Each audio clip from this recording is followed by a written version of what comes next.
अशोक कुमार जी, मंचासीन all India SC/ST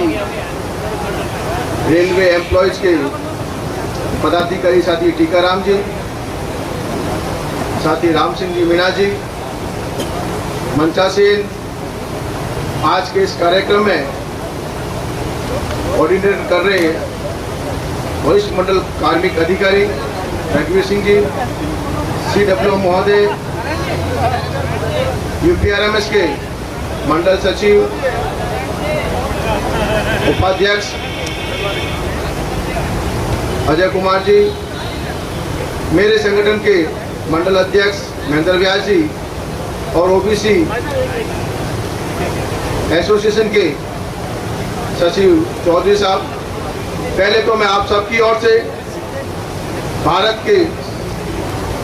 संविधान निर्माता डॉक्टर बाबा भीमराव अंबेडकर साहब को कोटि कोटि नमन करता हूं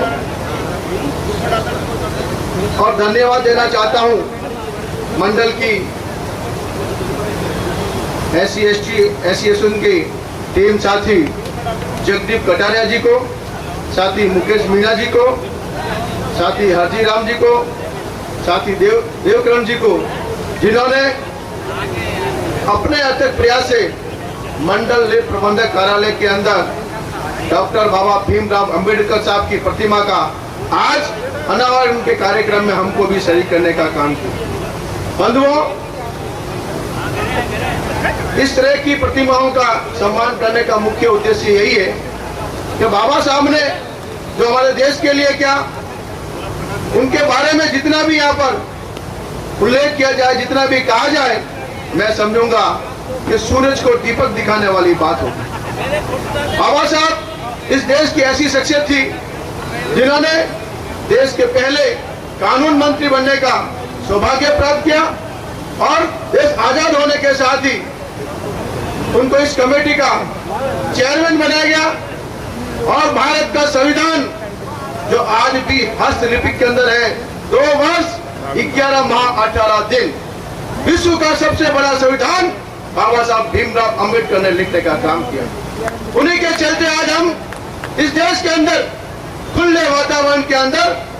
जी रहे हैं। वो केवल और केवल बाबा भीमराव अंबेडकर साहब की देन है। हमको बाबा साहब भीमराव अंबेडकर साहब के रास्ते पर चलते हुए इस देश के अंदर जो उन्होंने नारा दिया था, शिक्षित बनो, संगठित हो और संघर्ष करो, उसको साकार करना चाहिए ताकि इस देश के अंदर किसी भी कर्मचारी का, किसी भी नागरिक का अहित न होने का काम हो। मैं बहरा साहब को और अशोक जी को ये विश्वास दिलाना चाहता हूँ कि जोधपुर मंडल के अंदर हमारा बहुत अच्छा कोऑर्डिनेशन है और हम सब मिलकर तमाम रेल कर्मचारियों के हक हकूकों के लिए हर समय संघर्ष करने का काम करते हैं और ये विश्वास दिलाना चाहते हैं आपको, जहाँ किसी कर्मचारी का पसीना गिरता है, हम सब मिलकर उस कर्मचारी को बचाने के लिए अगर हमारा खून भी देना पड़े तो हम पीछे नहीं रहना चाहते, पीछे नहीं रहते हैं। और ये जोधपुर का, ये जोधपुर सूरों की धरती का इतिहास रहा है। जब जब भी किसी कर्मचारी के साथ में अत्याचार होने का काम हुआ है तो हम सब मिलकर कर्मचारी को न्याय दिलाने का काम किया है। उन्हें मैं आप सबकी ओर से, मेरी ओर से, संगठन की ओर से बाबा भीमराव अंबेडकर साहब को कोटि कोटि नमन करते हुए साथी जगदीप कटारिया जी को और उनकी पूरी टीम को बहुत बहुत साधुवाद और धन्यवाद देना चाहता हूं कि जिन्होंने यहाँ बुलाकर संगठन का मान सम्मान करने का काम किया, हमारा स्वागत करने का काम किया। जय हिंद, जय भारत। और आप सबसे आग्रह करूंगा कि जोरदार बाबा साहब का इनका भी नारे के साथ में अभिनंदन करने का काम करें। जब तक सूरज चांद रहेगा। तो मेरी आवाज, चलो मैं माइक को बोल रहा हूँ, लेकिन आप मेरे सामने बैठे लोग हो, बहुत संख्या के अंदर है और आवाज आकाश में होनी चाहिए, आकाश के अंदर गूंजनी चाहिए कि जिस व्यक्ति ने हमको संविधान दिया हम उसको किस प्रकार से याद करें। बाबा साहब अमर रहे। हाथ खड़ा करें, भैरव साहब बैठे हैं, उनको लगना चाहिए कि जोधपुर की टीम सशक्त और मजबूत टीम है। जब तक सूरज चांद रहेगा, जब तक सूरज चांद रहेगा, बाबा साहब अमर रहे, बाबा साहब अमर रहे। आज की सभा के अध्यक्ष माननीय भैरवा साहब,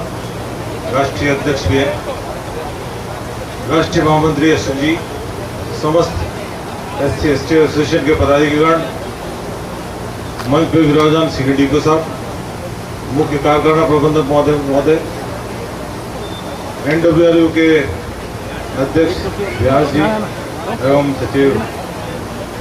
मनोज जी, OBC के चौधरी साहब, समस्त SC ST एसोसिएशन के मेरे साथीगण, जोधपुर मंडल के लिए वाकई में बहुत हर्ष का विषय है। आज के दिन बाबा साहब जी, भारत रत्न बाबा साहब की जो मूर्ति अष्ट धातु की लगी है, वो हमारे लिए बड़ा गर्व की बात है। जोधपुर मंडल के लिए बड़ी गर्व की बात है। मैं इसके लिए विशेष तौर से राष्ट्रीय टीम और मंडल की टीम, जिन्होंने आज इतना बड़ा प्रोग्राम कर और इतना बड़ा आयोजन किया है, इसके लिए जोधपुर मंडल की पूरी टीम, विशेषकर हमारे कटारिया जी और मुकेश जी, जिन्होंने कल से मैं इनको मिला था, कल से ये लगे हुए थे और इतना बड़ा प्रोग्राम किया। जोधपुर टीम को विशेष तौर से धन्यवाद दूंगा कि इस तरह का कार्य करके हमें बुलाकर यहाँ सम्मानित किया और एक नई परंपरा जो चल रही है जोधपुर मंडल में, उसको हमेशा रहने दिया। मैं ज्यादा बहुत समय नहीं लेते हुए मैं इतना ही कहना चाहूंगा कि मैं स्वयं जो भारत रत्न बाबा साहब अम्बेडकर के जो वचन है, शिक्षित बनो, संगठित रहो और संघर्ष करो, उसी नीति पे मैं भी चाहता हूं और सबसे अनुरोध करूंगा कि अगर ये बाबा साहब की ये जो 3 इनके कोट्स हैं, अगर इस पे अगर हम चलें तो मैं आप सबको विश्वास दिलाता हूं, जिंदगी में कभी आप फेल नहीं होंगे, हमेशा सक्सेस ही प्राप्त करेंगे। जय Bhim. Press the bell icon on the YouTube app and never miss another update.